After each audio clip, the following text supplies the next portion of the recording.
You know, when people like you drive down the streets with your unnecessarily loud motorcycles thinking you're all cool, everyone is actually laughing at you and calling you pathetic faggots. You do realize this, right? G'day, welcome to Hogs, Cogs and 2 Aussie Flogs, the greatest podcast this side of South Park. Oh my God, they killed Kenny. I hate it when that happens. How are you, mate? Good, mate. Good. Another good. big week. Another big week. What's been going on? Oh, a lot of hate. A lot of hate. We had a little bit of hate. There's a little bit of hate come in, mostly towards yourself. Yeah. Because, well, reality is you do poke the bear. Yes. You don't poke the bear. You 2 fingers straight in the eyes, Like throwing hand grenades, mate. You throw hand grenades. Well, yes. Well, this is all because we've been having a look at some of the comments, and it's not just on our sites, it's on other sites. The nastiness, mate, the hatred towards Harley riders. Harley riders and Harley Davidsons. Yes. What's going on? I don't know. How could I not be loved? I know. I don't quite understand. Like, I don't get it. Like, there's, you don't see too many. Well, nobody that I know has a crack at blokes riding Suzukis or Yamahas, or I really couldn't care what you ride. But it seems to be that people love to hate Harley riders. Is it Harley riders or Harley Davidsons, or is it the lifestyle? Or? I don't know what it is. I don't quite understand. Like, if you put up a post, and it could be, and this is why I throw hand grenades, right? Because you put up a post, you might have done something on the bike, and you put it up online, and I wouldn't ride that piece of shit. What would you bother do any work on that piece of shit? What's the point of having that? All it does is leak oil. Well, mate, my bikes haven't leaked oil for ever. Mate, both our bikes are in carpeted garages. Yeah, I know. Do you think we'd have them in carpeted garages? And I got 3 in my room, and you've got, I don't know, you've got 3 Harleys in here. Yeah. And lo and behold, I've actually got a Yamaha as well. Well, does it leak? No. Well, there you go. Sounds like even to me. Look, no doubt the older ones do, like the Pans and all stuff, but that's called sumping, right? But so do old friggin' European bikes as well, English bikes. So do old blokes. Exactly. So I don't quite understand the hatred. It's broken down into 2 things, isn't it? So there's the people that hate Harleys themselves. Yep. And normally it's young sports bike riders. Yep.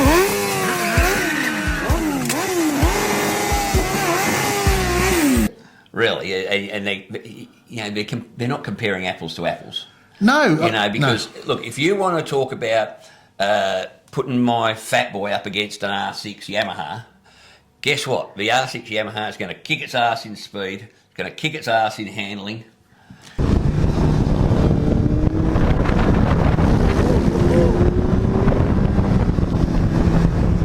All right, it's going to kick its ass in stopping. But it's a bit like... And the difference is though, every R6 looks the bloody same. Yeah, but it's a bit like, the old thing, with the young bull and the old bull. Yes. Yes. Settle down, son, we can have them all. You know what I mean? Yes. So we're not trying to set the land speed record. We're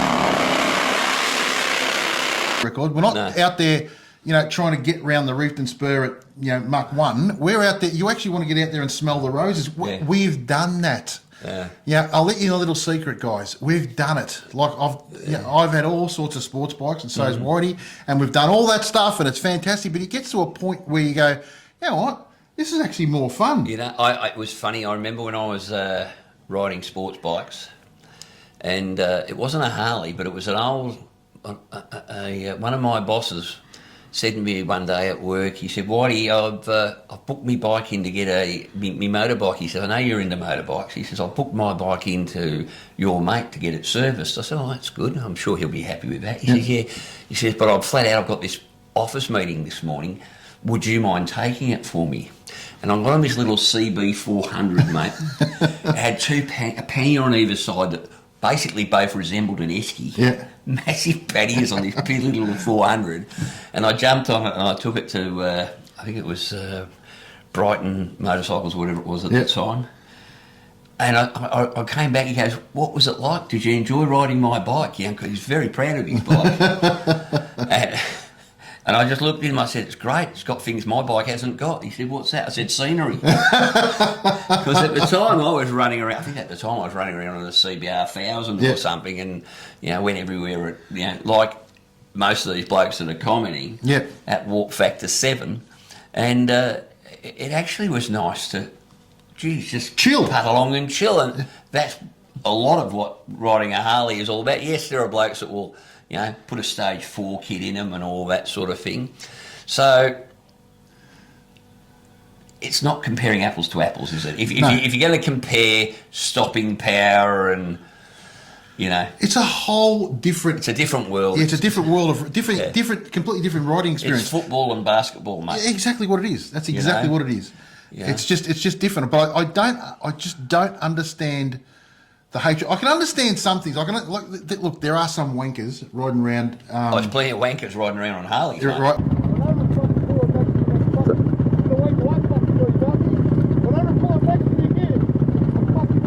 But there's plenty of wankers riding around on other bikes as well, right? Yep. The guys who got the freaking, the helmet's pulled right down hard, and they've got the mean look on their face, and I love it when you pull up next to a bloke on a Harley, and you look at him and you give him a nod, and it's like, do I have to acknowledge you? I'm trying to be tough. Yeah. Well, give it a rest, mate. Fair you know, that might have been fun at 30, but it is the problem, though. I think I remember when one of the first Harleys I ever rode was I borrowed it was from Peter Stevens back in the day, and I borrowed an Electroglide for a toy run back in about, it would have been 86, 87 or something like that. I wasn't, wait a second, it would have been about 86, 87, something like that, and I rode it, and they said, what did you think of the Harley? I said, it was a lovely bike, but it gave you, I said, it did something weird. He said, what do you mean? I said, well, as you throw your leg over it, your finger suddenly comes up. And that's a bit weird, and you take your foot off, and you put your foot back on. And I do believe, especially young people, they get a little bit of an attitude jumping on a hog, mate. Which is not always a bad thing, really. It's nice to see kids with a bit of... Well, sometimes what it does, it's... But if you're over 40 years old and you're still doing it, mate, you probably need to take a look in the mirror. Yeah, you're probably not scaring anybody, to be honest. No. I've got more chance of throwing a hip than throwing a punch. Yeah, but I don't understand. It's not just us copping it. I know Eamon cops it. I know Danny cops it. I know he's not copping it much at the moment because he's freaking floating around on a boat somewhere. But it just seems to be this need to have a crack. I was coming out. Surprise, surprise. Of some. You never said nothing to me. You're ready to talk, mate. It's okay. It's all right. Hey, look. I was coming out of a antique store one day. Hey, you're not making it any better. It was the mill up at Bendigo or something. Anyway, Right, walking down towards the bike, and some bloke walks up to me and goes, "Oh, how do you cope with the leaking oil?" And I asked him to go forth and multiply because I thought, mate, who starts a conversation? Who feels the need to walk up to someone and shit can their bike when they don't even know who they are? Oh, I know. Especially when you're twice their size. But as I said, more chance of a hip going than anything else. What's it like? But it just amused me. But people have this need to have a crack. Why do you care what I ride or what Paul rides or what anyone rides? And why do you feel the need that it's like you have to comment in a negative way? It's like, guys, if you can't afford it, that's okay. I'm poor, ain't I?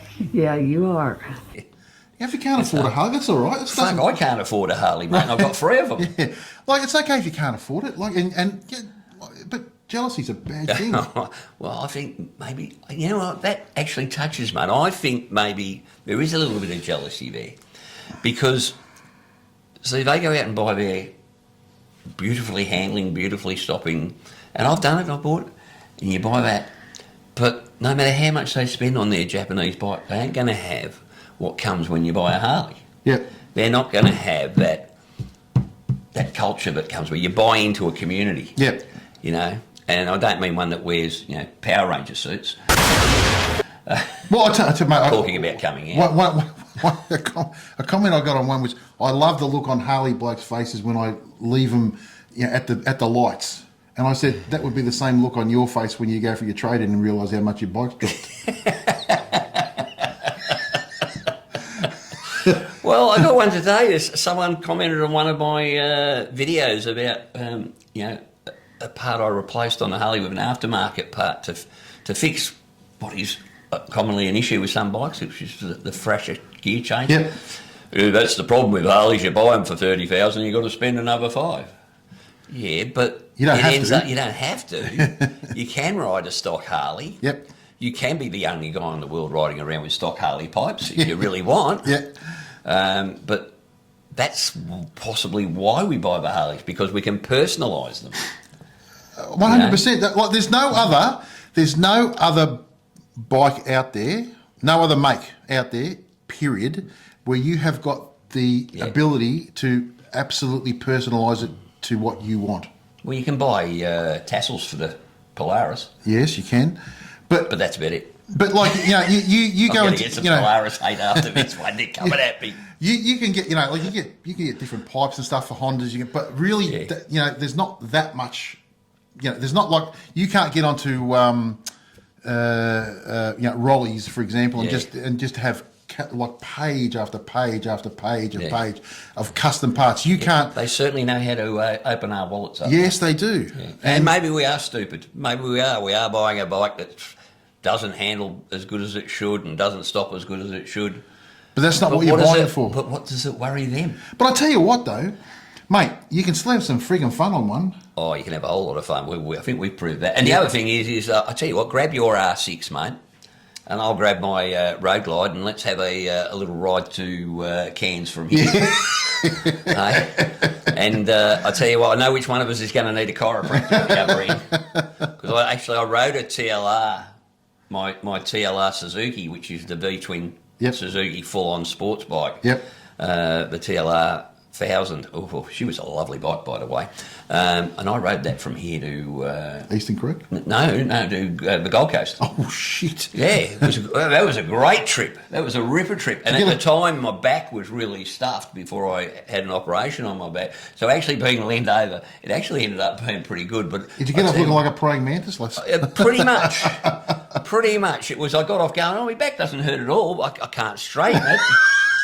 I'm walking around, looking, you know, everyone's saying, "Hey, Cosimoto, time to ring the bell." But I tell you what, was a good trip. You can do long distance riding on anything, as far as I'm concerned. But there are bikes that are absolutely, and I don't think there's many bikes more suited to it than like you got Super Tourist. You got the Honda Gold Wings and stuff like that. And look, hey, again, Honda, great motorcycle. Yep. Absolutely nothing wrong with it. And you actually don't find too many blokes with Gold Wings actually saying anything. It just seems to be the guys that want to tear us around. And go your hardest. It doesn't worry me. You know, We've done it. Yeah, you see them at the lights. They look at you and On the alternative, though, there is. Let's talking about lights, mate. Yeah. What about the Harley rider that turns up to the lights and gives it a handful? Yeah. Eh? As Cartman says, we all think you're a dick. You sit there going, you've already got a Vance and Hines pipe on it, mate. You don't need to rev it. If you got the straight through Vance and Hines pipes, trust me, everybody can hear your bike. Yes. You know? I mean, it's different if you're going through the tunnel. Oh, yeah. Eh? Who was I following through? I was following... But hang on a minute. Going through the tunnel, mate, I've heard heaps of blokes on sports bikes going, whoa, through the tunnel. It sounds like a chainsaw on bloody steroids, doesn't it? Yes. No, not my thing, mate. But anyway, that's... I think it's... Some people don't like, as we were discussing, the tough guy image that a lot of blokes try to reflect when they're on a Harley. And a lot of them will say, I've ridden one. But they haven't. They've taken it for a test ride. Yeah. 5 minutes round the block on a Harley. Forget it. I hated... My Fat Boy was my first Harley. And for the first 2 days, personally, I'm going, what have I done wrong? What have I done here? Yep.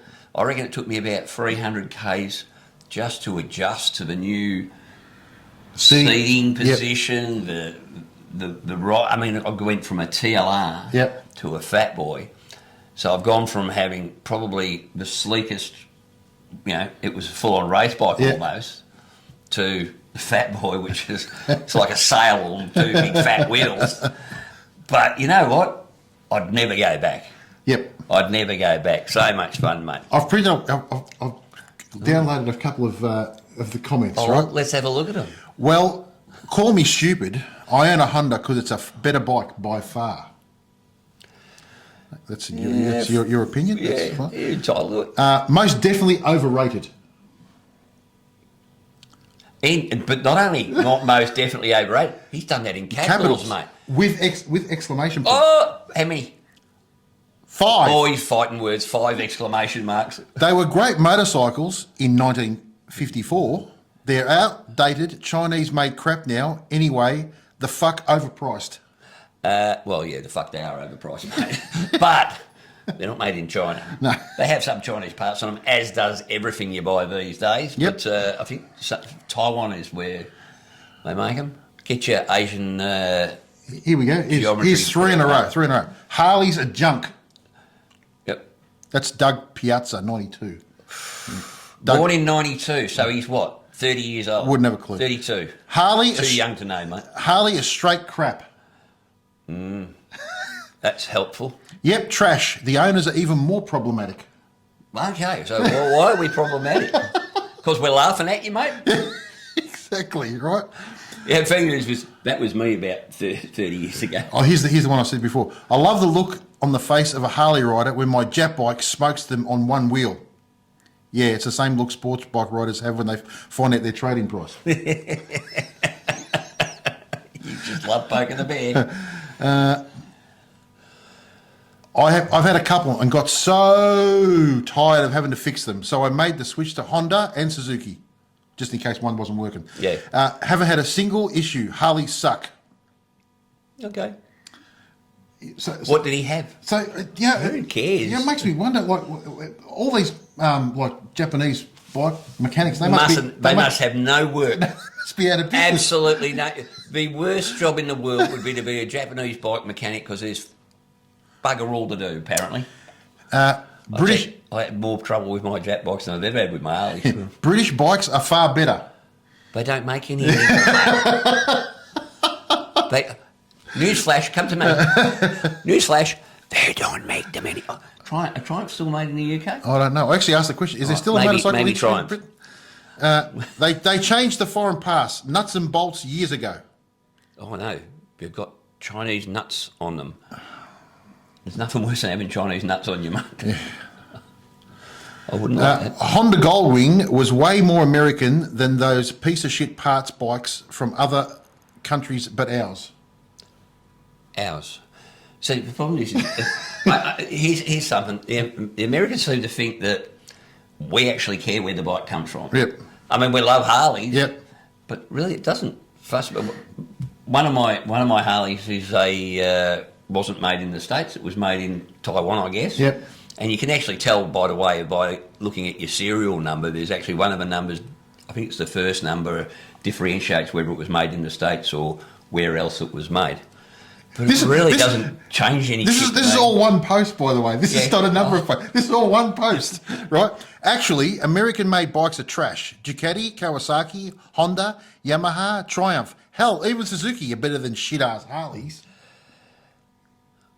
I don't suppose. How old is this? You should have to put your age when you make these comments, because there was an absolutely fantastic video of an old grey-bearded, log-haired Harley guy, and he must have been about 75 years old, and he's looking at the camera, and I'll try and find it, but he basically says, son, there's no point you asking me that question now, because you are too young to understand. Yep. You know, I mean, I used to put shit on Harleys, mate. Reality was, at the age of 17, I had every Easy Rider magazine on my locker at work when I was a young tradie, right? And then I went through I can't afford one, so I'll put shit on them. Stage. I used to call them Harley Dangerouses. Or hardly rideables. Yeah, Harley Rideables. Yeah. Another one. I'll take a water-cooled, drive shaft-driven bike over one of those pieces of crap. I do like drive shafts. I mean, the BMs that's a very nice, the drive shaft. But you're being a bit harsh, mate. Why the hate? Why don't you love us anymore? We feel bad. I like having oil in my bike, so I'll take the Jap one, thanks. Yeah, well, I'm sorry, the BMW and the Japanese bikes weren't actually available during World War II to save us from the nastiness of the evil empire. Yeah, well, especially the Japanese wouldn't be selling to us. Whole lot of fun, mate. Look, I just find it's absolutely amazing. I just don't understand the hatred. It does, because I couldn't give a rat's ass what someone rides. I really couldn't. No. Couldn't care less. But it's just for you guys that are sitting there going, piece of shit, Harley, this, that. But even the Indian guys go, oh yeah, but my Indian does this and my Indian does that. Hell, you can fine, mate, if you think. Yep. No? I just don't understand. Don't I don't understand. Like, I don't understand the need to. It's literally every post you put up that has anything to do with a Harley. Yeah. Be it, I've just installed this on it, I've done that on it, whatever, and you're only really just. I've changed the brakes. Oh, they come with shit brakes. Yeah. I only changed the brake pads, mate. I've worn them out. Yeah. It's not a big deal. So what do you reckon the reason is? What's I don't know. What's the reason? I don't know, mate. I know one thing. When I was a young bloke, Yep. I was always very, very jealous of the Harley guys because Harleys were very expensive in comparison to. I could always afford a Jap bike. I could never afford a Harley in those days. I used to walk through Harley heaven in the city. Yep. Long time since I've done that. Without being chased out of the joint. You know what I mean? Yep. But I don't know. Somewhere along the line, they went from being admired to being hated, and it's like they look for problems, and it's like they say, oh, they all leak oil. Look, Harleys haven't leaked oil since the first twin cam. I mean, a little bit on the Evo, but the Evo is pretty good too. Yeah. So we're talking back in, what was it, 72? When did the Evo come in, 72 or something? No, 80, 80, okay. 86. Early 80s. 86. Oh, 86. okay. All right. So we've got nearly 40, we've got 40 years there, mate, nearly, of no leaks. You can put that old chestnut away now, I would suggest. Yep. All right. Those that have got anything that's pre the Evo, they don't care that they leak because they're worth so much money. Right? So you go and get me a 1956 Japanese or German bike. Yep. And tell me what that's going for, mate. Because there's not too many classics out there. that are going for 100 grand. Yeah. And at the moment, by the way, there's 100 and, what is there? There's 120 pre-1950 Harleys at this point in time driving from Darwin and to Indians, South Australia. And Indians. Yep. And there is one. There's an Australian bike. There is one Triumph. And there's an Aussie. Oh, yes, the Invincible. Yes, that's the in there. Invincible Jap. Yep. Which has got an English motor in it. Yes. So, hold on, let me look. No, I've looked on the list of 120 bikes. There's not one Japanese bike. Funny about that. And where will your Japanese bike be in 30 years, mate? Yep. Oh, yeah. The tip. So, basically, I don't know about you, mate, but it just amuses me. I just don't get it. I just don't get the hatred. We are lovable people. I mean, well, I am. Look, I'll be honest. I've been involved in motorcycles for a long time. I've never, ever been involved in such a welcoming, tight-knit community as what we are now with Harley riders in general. I mean, there's some other riders in there too, but predominantly Harley riders. I think that there's a special kind of bond. I mean, you can pull up anywhere on a Harley and people will want, the average Joes will want to talk to you about your Harley because it stands out because it's shiny and all that sort of stuff. If another Harley rider pulls up, you generally nod to each other and have a chat, whether it be at the what I love doing? I love driving down the road on any of my bikes and nodding at the Jap bike riders. Yeah. Because you see the look of stunners. and that's what. So if you're a Harley rider, right, and you're not giving anyone the nod or the wave or whatever you want to do, You're a knob jockey. Stop being such a Tosser. tosser. Try hard. Try hard, but and actually try it. Yep. Not to the jet bike riders. It's freaking hilarious. Yep. If you can do it early enough, you actually get to see their expression of, holy shit, on their faces they go by. It's quite amusing. Yep. And then you look in your rearview mirror and they go, oh, Yep. okay, here's a wave.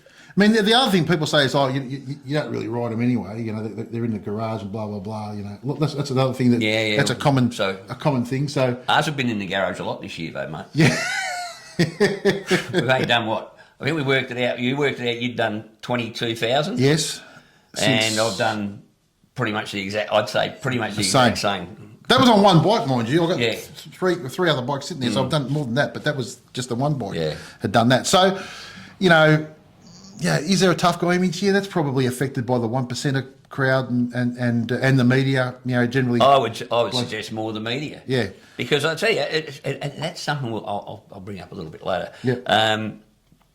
But to me, every time there is a story about motorbikes in the media, they have to go with the old chestnuts, mate. You know, bikers rumble into town. Yeah. What is this? 1950s. I mean, really. They are. They're hilarious. They've got to bring out all the old leather-clad bikes. Yes, that's the other one. Come rumbling into town. Yeah. On their, EPA bloody destroying, soul-destroying, noisy motorcycles or whatever. Yeah. Well, it's very much Australia does that. Is a very high negative connotation towards, especially the biker Harley old school crowd. Yeah. And which leads into what we're going to be talking about a bit later with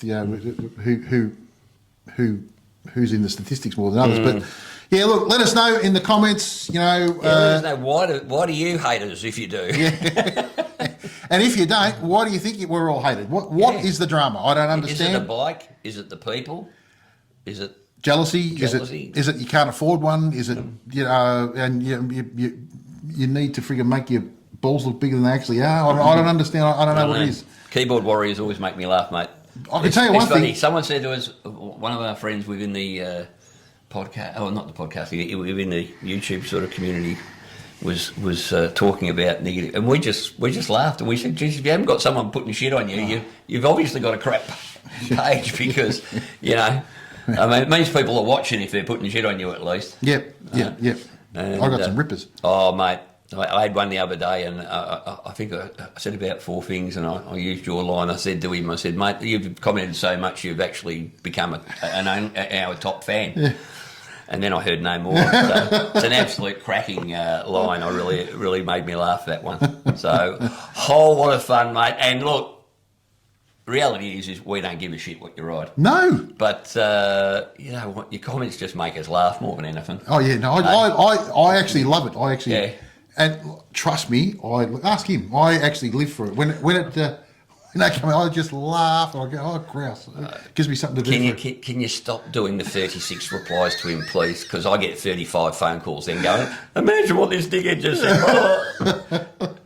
In between the chuckles, I love it. It's a whole lot of fun. It is. Now, something we did raise there. You mentioned 1%, and now one thing we discussed in show number 1. Mm-hmm. And I got a comment the other day on, I'm not sure where it was, but there was a comment, why don't you guys discuss motorcycle clubs, i.e. 1%ers? Yep. We don't because we're not. Yeah. And we said from the very start, look, we're not going to comment on things that aren't our business. No. We don't have anything to do with any of the 1% clubs, and they don't have anything to do with us. No. And it's not a negative thing. It's just you go and do what you want to do, boys. That's your thing. That's not our thing. No. So for those that were wondering why we don't discuss different clubs, the problem is you discuss one club and you're either seen to be negative towards them or soft towards them and siding towards them, and then therefore you upset someone else. We don't need the crap. Yeah. We don't need it. We're happy. You go and do your thing, guys. Yep. Brilliant. And we'll do ours. Yeah. It's that simple. We're probably preaching more to the 99%. Yeah. Which Yeah. Whatever you want to call it. The everyday rider. Do what you want to do. We couldn't, but we have no idea what's involved in it, and there's no point us talking about something we know nothing about. Yeah, there's nothing worse than someone gobbing off about something they only know a third of, or half of, or whatever. Which is predominantly what their show's based on, but anyway. Well, that's true. Now, we've got to go down the sad route, mate. Before we do, can I just say one thing? You can. One of the blokes that follows us, and we follow them, is the Widows, is Dolly. Oh, got that down here. Have you? I already got, but go now. But just wanted to wish Dolly. You used to going early. Yeah, wanted to wish Dolly all the best. Apparently, he's not well at the moment. He's got a couple of problems with his ticker and his hip or whatever. Mate, hope you get better soon, and we hope to catch up with you in the not too distant future. Yeah, he's. But just get the hips done, mate. Yeah. Whip them out. I've had them both done. I tell you what's the best thing ever. Hey, I can set off bloody machines at the airport. I don't have to swim in circles anymore because I've had them both done. It's all good. Just get them done, mate. It's an easy one. Hip's an easy operation to get over, quite frankly. Just do as your physio tells you after it. Yep. All right, well, I won't have to do that one later, so we'll go back to this one here if that's all right with you, sir. Yep, done. All right. We have had a horrendous year in Victoria in regards to fatal motorcycle accidents, mate. So far there's been, I looked at the statistics day before yesterday, which I have here. Yep. I think I've got a copy here for you, my friend. Yep. And we've had 29, but there was another one yesterday, I believe. Out near the Grampians. Out near the 53. Grampians. So that's 30 fatals. That's 30 riders that are no longer with us this year. Now, I always used to be of the thing is that these were mostly caused by car drivers. But looking at these statistics, and the problem with these statistics is they tell us a whole lot, but they also leave out a whole lot. Yep. So, for instance, we get with the... so these are the statistics. Anyone can go online to the TAC and have a look at, and you can do it in pretty much every state. So we're just looking at Victoria at the moment simply because we've got to have a, is this just from January to May? That is January to May. This is from the 1st of January this year to the 8th of May. Holy shit. 3 females have been killed on bikes. Yep. That includes riders and pillions. Yep. And 26 males. So that's 29. of the 29 that are in here. Jeez. Now, there's been 2 between the ages of 18 to 20. Yep. 2 between 21 to 25. 2 between 26 to 29. Between the ages of 30 and 39, there are 9. So there's more in the ages of 30 to 39 than all the years before that. So saying that it's young, inexperienced riders clearly isn't the case. 1 between the ages of 40 and 49, so it's actually a good age to be. If you can make it through your 30s, 40 to 49 is relatively good. 450 to 59, 460 to 69, and 5 over the age of 70. That last number really is staggering. 5 people over the age of 70. So basically, if you're over the age of 50, so between 50 and above, there's been 11 of the 29. So it's predominantly older riders. The older it gets, the worse it seems to get here. 14 in Melbourne and 15 rural. So there's no real difference between the two. None. Interesting is the crash type. So you've had 4 from opposing directions. Yep. From adjacent directions. Yep. 4 on road, whatever the hell that means. 11 from opposing directions. Yes. So 11 head-ons, you would have to think. So adjacent direction would be both going the same way. No, adjacent is one coming from the right and one coming. Like this. Yep. Opposing directions is from the opposite direction to you. So there's 11 of those. Yep. So, but the next figure is overtaking, 0. So none have been overtaking, but 11 people have been killed from opposing directions. I don't know how we're supposed to read that. No. Unless they weren't overtaking, they'd just taken the corner too wide. But that also doesn't tell us whether that's another vehicle, another car, another bike, or it's the one where the person was killed was the one that took it. Yeah. So what I'm saying is so 4 run straight off the road. So I guess run straight off the road, 4 of those, and 6 run off on a curb. Well, those you would expect are probably people going too hard. Yep. But, again, it opens up the other thing. Why did they run off on the curb? Was it because they were going too hard? Or did they hit a mighty big pothole? Yep. So these are the things, mate. So it doesn't take into account, it doesn't tell us anything about the speed of the rider. Were they riding within the legal speed limit, or were they going like a cut cat? Yep. Were they affected by drug and alcohol? Yep. What was their experience level? Were they on L plates or P plates? Because a lot of blokes get their licences later in life. Yes. So, not, like with a car, you normally know, but your L platers and your P platers are between 17 and 21-year-olds. Yep. The vast majority. On bikes, that's not the case anymore. And were they licensed? Were they licensed or not? No. When they talk about road condition, they go whether it was gravel or whether it was bitumen. That's basically the 2 selections, on road and off road. Well, there's nothing about the actual condition of the road. No. And all these figures are taken from Victoria Police traffic collision reports. Now, the problem with that is putting a blue uniform on doesn't make you a collision investigator. Yep. You know? So how many of these have been effectively investigated? You know, I mean, a lot of them are, it's pretty simple. He ran off the road. Well, yeah, wait a second. Did the untrained copper walk back the 150, 200 metres and check out the condition of the road and see if there was anything on the road that could have caused him? Because I'm typically wasn't there on the side of the road watching as it happened. So would every fatality be investigated like in a way that, they take measurements and they... No. No, it's not. No. So from what I know, if the accident, what do they call it? The Major Collision Investigation Unit now will go to any multiple fatality. Yep. But if it's just one person, it's left up to the locals. Really? Now, that might be if there's a traffic branch bloke on, but a traffic branch bloke, just because he's in the traffic branch, doesn't make him an expert on collisions. He's probably attended a lot more than most. Yep. But it doesn't make him an expert on traffic accident investigation. Yep. I remember one of them saying to me one day, it's not an accident, there's no such thing as an accident, it's a collision. Yep. Something caused it. Yep. It wasn't an accident. Not like my first grandson. But anyway, I digress. All right. So the other thing is days of the week, there's the 2 worst days of the week are Thursday and Sunday. That's Why weird. Thursday? Well, yeah, that's a weird one, isn't it? And hours of the day, it's pretty much spread, but the worst time of the day would be between 10 a.m. and 2 p.m. Well, that doesn't surprise me because that's the middle of the day when most blokes are out riding. Yeah. It is interesting to note that between 8 o'clock and above, between 8 o'clock and midnight, there's bugger all. there is 0. Yeah. Not one.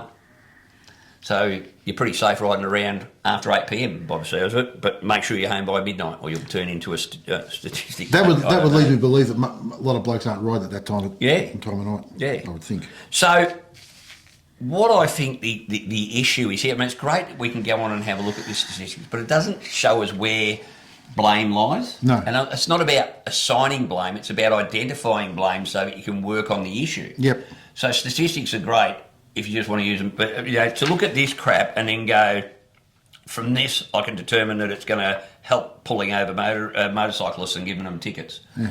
I don't see if that's the case because I don't know here whether or not it's car drivers or motorcyclists that are causing it. Because the problem is, what they'll do is now, because there's 29... 30 now, yeah. 30 now, right? What they'll do is that they'll invariably say, okay, well, we need to start pulling them over because it's obviously speed. Yeah. Right? But there's nothing here that gives us that. Well, there's nothing here, nothing in the statistics that tell us about speed. All right, so basically what I would suggest needs to happen, and if Victorian Police and the Victorian government were actually serious about reducing the road toll in regards to motorcyclists, there's only, that's 30 collisions at most. Yep. Right. Every single motorcycle fatality should be overseen by someone from the Major Collision Investigation Unit. Mm-hmm. And I'm not saying they have to do the full investigation because there's probably not enough of them and all that. Yep. But geez, to have it overseen, because what you would get from that, A, you'd get a better investigation. Yep. B, the police members that are actually doing the investigation would then become better investigators because they would learn from the experts. Yep. I just think it would be a hell of an investment. It'd be a better investment than sitting behind a tree on the although the reef and spur. There's a lot of silliness there. I would hazard to guess that some of those opposing directions, but not overtaking, would be on there, because I've heard of so many accidents on the reef and spurs because everybody going up the spur is hugging deep in the right hand corner, and everybody coming down the spurs going flat out on the bend. Yep. And all it takes is 2 or 3 inches, and next minute you're both headbutting. Yep. If you look at the video I did on when we went to Marysville a couple of months ago, up the Reefton Spur, and I say, there's no way I will sit on anywhere near the centre line on the Reefton Spur. No. It's just too dangerous because of the clowns coming the other way. Well, I know definitely when we did the ride up to over Hotham into Omeo, one of the locals there told us, with hockey actually, he said, whatever you do, it's a long weekend, don't sit anywhere near the centre line. Yeah. Because there's it's not just it's cars coming in. Cars go too hard and they end up on the wrong side of the road, and also if you come around the corner on a hiding to nothing. Yeah, 100%. But to me, it's all about be careful out there, people. That's just 30 too many, and that's just Victoria. And then you've got to add New South Wales, Queensland, all the states. The figures aren't any better anywhere else. No. They seem to be a little bit worse in Victoria at the moment for some reason, but again, can't work out why. Well, there's nothing here that's leading you to tell you why. So I have a look here and I go, well, there's been 30 fatals. Geez, that's a lot. But if I wanted to use statistics to my own advantage, I'd say, well, there's only been 4 in my age group. Yeah.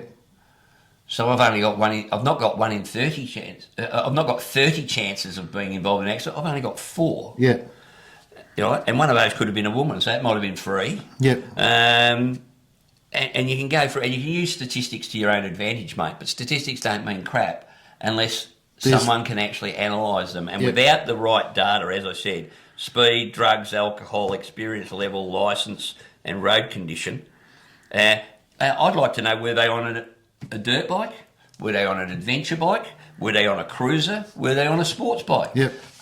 Do we have a problem with Harley riders going too hard, old Harley riders going too hard? Yep. Or do we have a problem with old riders jumping on super fast sports bikes and thinking they're still Barry Sheen? Yep.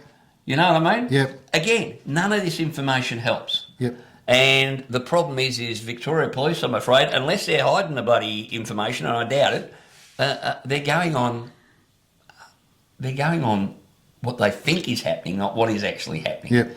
You know, I mean, someone needs to sit down, and I hope they've got one that sits down and gets every one of these accidents when they come in and go, right, let's have someone, and this Victoria Police surely should have someone within the traffic branch analysing every one of these collisions. You know what the problem is, though? The the problem I see with this is, like, there's legislation out there that's going to be acted upon and blitzers act upon when they haven't got all the information. So they're probably acting on the wrong information. Well, that's my whole point of my thing here is really they don't have the information they need to make and look, if it turns out to be 62-year-old men on big Harley Davidsons that are the biggest problem, then I have no problem with them pulling me over and checking and making sure I'm doing all the right things. Yep. But if it's all, Hiroshima screamers, yep, right, and blokes going flat out like a lizard drinking, how am I contributing to that, or how am I at risk of that? Yep. I'm not. Or is it the cars that are causing most of these accidents? Yes. I don't think they are. When you look at that, you've got run off on a straight line. Well, 10 of them, it's run off with no other vehicle involved. So that's not the cars, but that's only a third of the collisions. Yeah, that I'd say is going to be speed. So it would be you would think so. But or road condition. Yeah, or they've hit a kangaroo.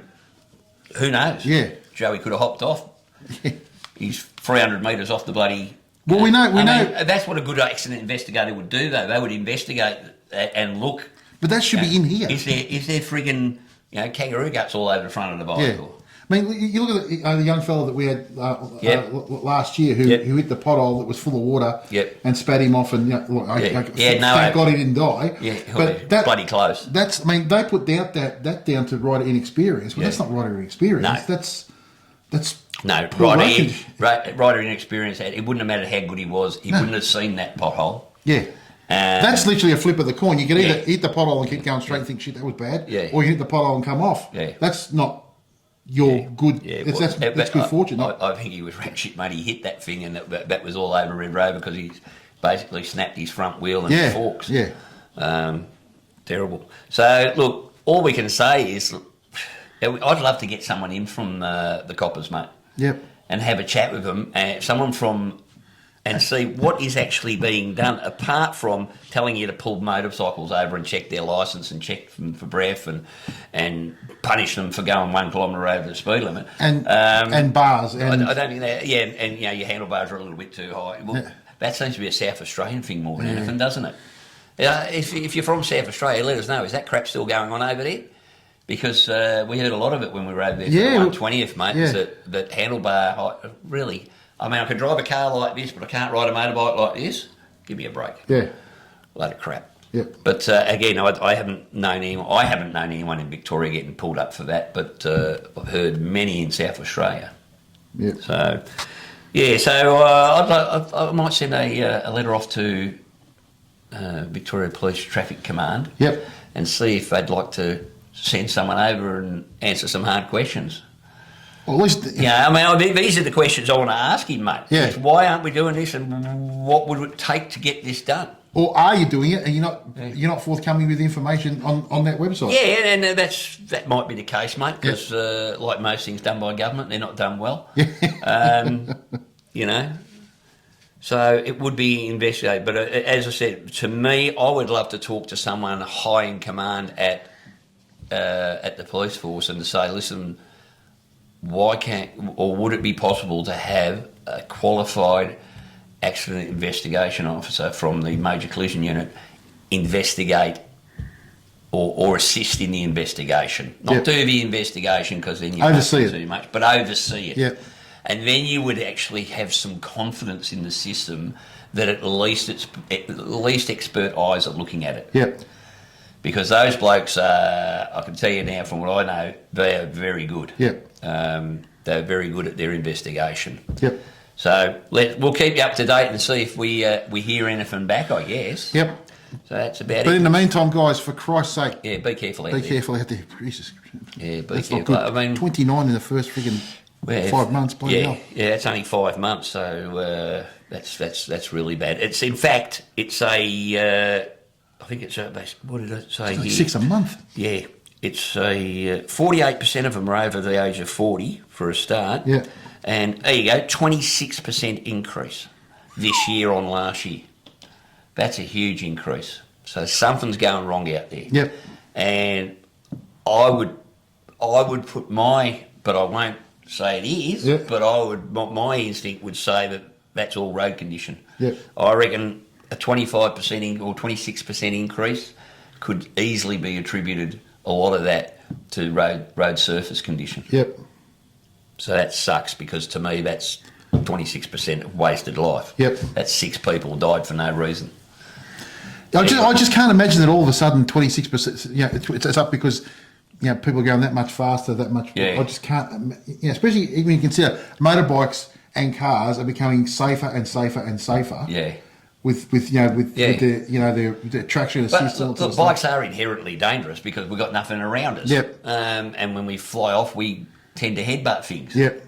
But I don't know. To me, these figures are horrendous, mate. Yeah. And we don't want to see another one. And the thing is as soon as one of these happens, we get emails straight away from our viewers. Yep.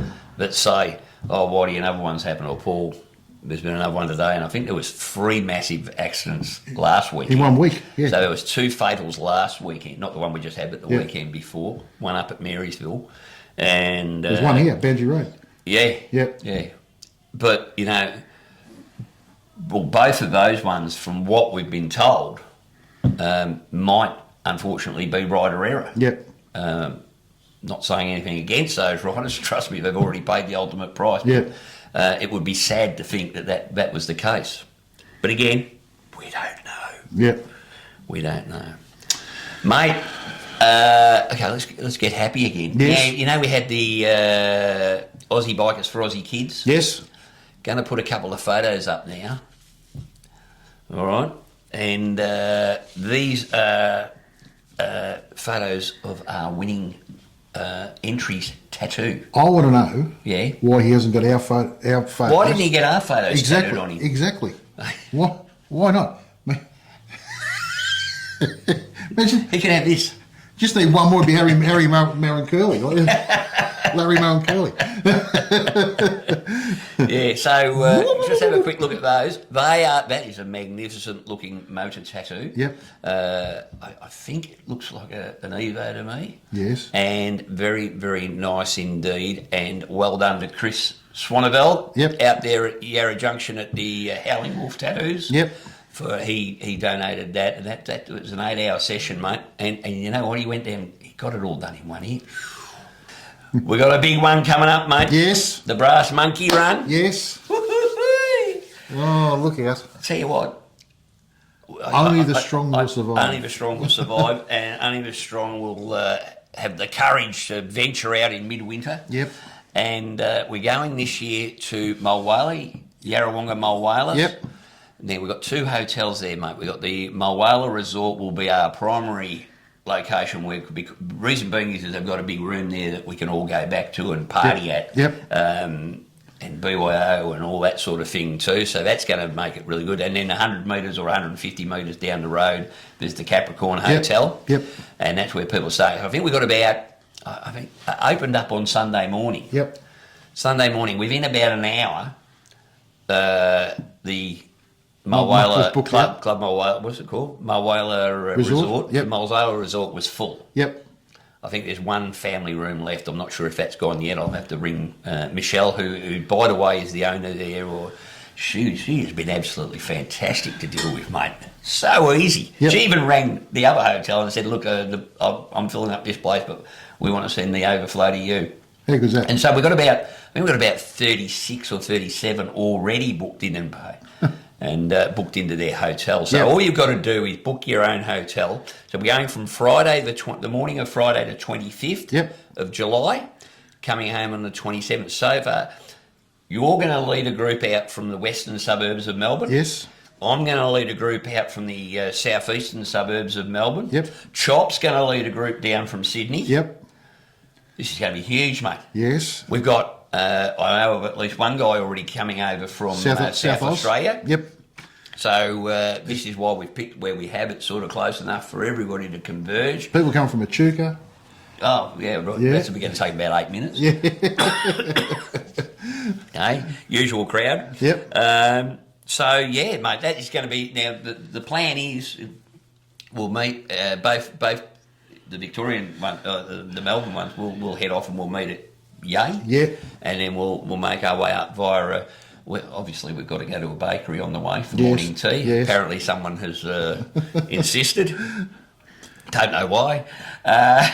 Then we'll stop at a pub for lunch. Yep. And we're going to and we're going to hopefully throw in some really good sights along the way. Yes. So it's going to take about 3.5 hours riding. Yeah, probably a bit more. Yeah, maybe 4. Yep. But it's not a hard ride. No. It's not. It's not. We're not going up through the Reefton and Black Spur on middle of winter. It's going to be pretty good roads. It's chilly enough. It'll be chilly enough. Get your Zarko heated gloves and your heated vests out, like Yep. I will be doing. Yep. Or you can do it Paul's way and freeze yourself to death because he's mad. Come on. And mental. Get into it. So if you want to come, all you've got to do, as I said, the what's the name resort? The Mulwala Resort's now full, but there's the Capricorn Hotel still has plenty of rooms. Mm-hmm. About $150 a night for a room there. So you can jump in with a couple of others, or you can bring your other half along. Yep.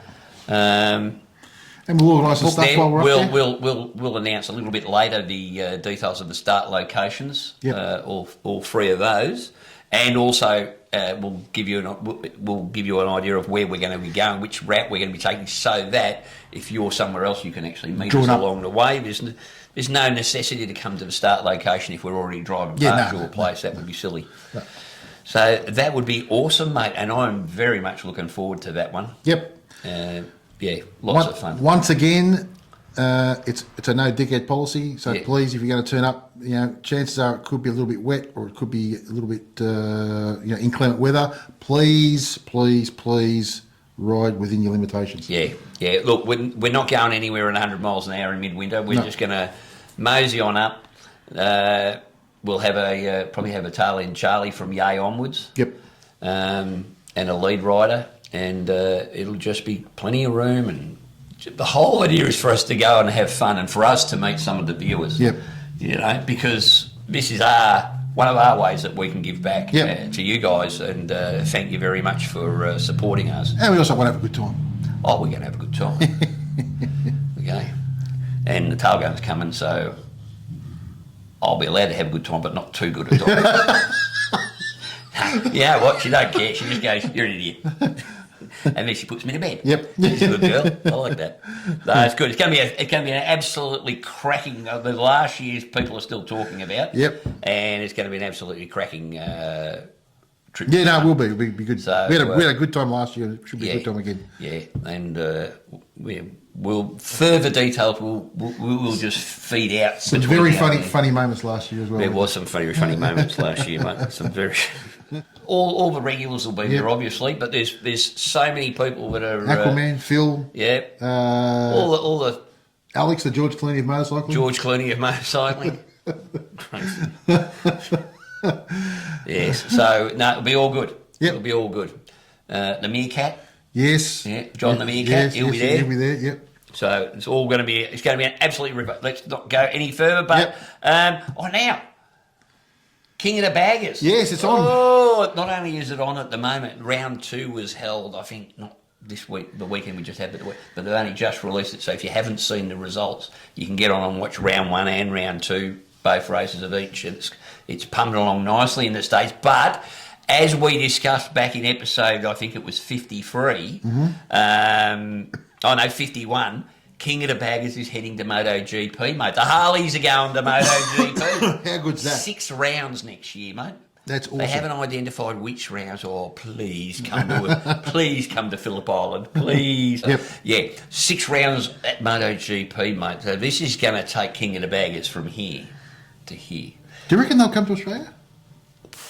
I don't know, mate. I really don't know. Oh, geez, I hope so. If they are, we're organising something. They'll go to Europe. Oh, they definitely go to Europe. They have to, because there's only one race in the States. So they've got to go to Europe. But they might go to Japan. I don't know, mate. It's going to be really interesting. But I tell you what, watching it the last couple of races especially have been it's just, I mean, you got to have a look. These bikes are pulling. They've got twice as much torque as a superbike. Yep. Twice as much torque, and they don't have any traction control. No. Everything is done by the right hand. Yep. Everything's done by throttle control. So there is no traction control like your MotoGP bikes, like your World Superbike bikes. So as a result... It's raw racing. It is raw racing. Like and racing used to be. It's still weird to see bikes racing with bags on them. Yep. But, I mean, let's face it, you'd probably be able to put a packet of Minties in the bag. Yes, They're not quite the same size as the ones on your road light, mate. Yep. But that is going to be absolutely fantastic to watch, mate. Yep. And in fact, yeah. Be great if they come to Australia. I hope they come to Australia. Because if you haven't watched The King of the Baggers, jump onto YouTube. There's a YouTube channel called Moto America. Mm-hmm. Now, you get the races, I think, about 10 days after they come out. Yeah, I think 2 days later they give you the highlights. Stay well aware from them because they're spoiler alerts. Yep. But go and watch the... what's the name of the series that they've got on there? They've got a couple of series. I'll look it up and I'll put the link. I'll put the link in the show notes to the series, and that'll go through the last 2 seasons. Start off by watching that, and then start watching this year's races because it introduces you to all the riders. It introduces you to Bagger. I mean, they've gone up something. I think they're now 15 or 20% faster than they were 4 years ago. Bagger Series. Moto America Bagger Series? Yeah, that's King of the Baggers. No, what's it called, those series? Anyway, I'll put the link in the show notes, mate. Yep. And it is absolutely... They're both ripper bloody series. But yeah, I can't. It's the most fun racing, mate. Yeah. It's just how they throw those... we've got Indian challenges, and the world champion at the moment is an Australian, Troy Herfoss. Absolutely fantastic. Riding a Polaris. Riding an Indian. Anyway, but it gives us something to chase, mate. So you're throwing around those Indian challenges and those Harley road glides like they are feeding them sports bikes. And I tell you what, they must have some upper body strength, those blokes. And to see them, come in off the last corner into the straight, and they're power sliding to back. Oh my God, how cool is this to watch? Very, very good. No? So yeah, that's that. A couple of things coming up this week, mate. Yes. This Saturday night. Yep. Melbourne Bike Night out at where is it? Corporate Drive in Heverton. Yeah, at the Swan Insurance. No. What's the posh one? Shannon's showroom. Yep. The Distinguished Gentleman's Ride is on this Sunday. On the 18th, yeah. That's all over the place. All over Australia, they're running Distinguished Gentleman Ride. So just type that into your Facebook or into your intraweb, and it'll tell you where all the start locations are. If you go to the Victorian Rallies, Runs and Events, I've got a link there to the main page. Yep. And a bit early, but on the 25th of this month, down at the Happy Valley Hotel in Ovens, where we were the other week, mate. They're running the North East Vic Blanket and Jacket Ride. So that's for donating blankets and jackets to the winter. homeless in the country areas. Very important. One other thing I noticed too, Charlie out at Custom Craft has set up at the back, in his back area there, the yard area, like a permanent every Friday night. He's got, I think it's like tacos and burgers and all that sort of stuff. He's been promoting it on his Instagram. I'm going there this Friday night, mate. I've decided. you've just sold it to me, because they're down the road from me. Yeah, so I can nick down there. And they've got tacos, and the real rigid stuff. He's got tables and chairs out there and heaters going and all sorts of stuff with the umbrellas up. Mate, you can't say he's not having a crack. No, he's having a big crack, and it's a great little location, isn't it? And look, the cool thing, I think you can pull your bike in front of the old, there's a painting of the original Harley Davidson shed. So we've all had photos of our bikes taken in front of that. You take them in black and white, looks, because you can make a 2020 Road Glide look like a 1903 Harley, sure. It's wear me little cap and all that sort of thing. It'd be cool as well.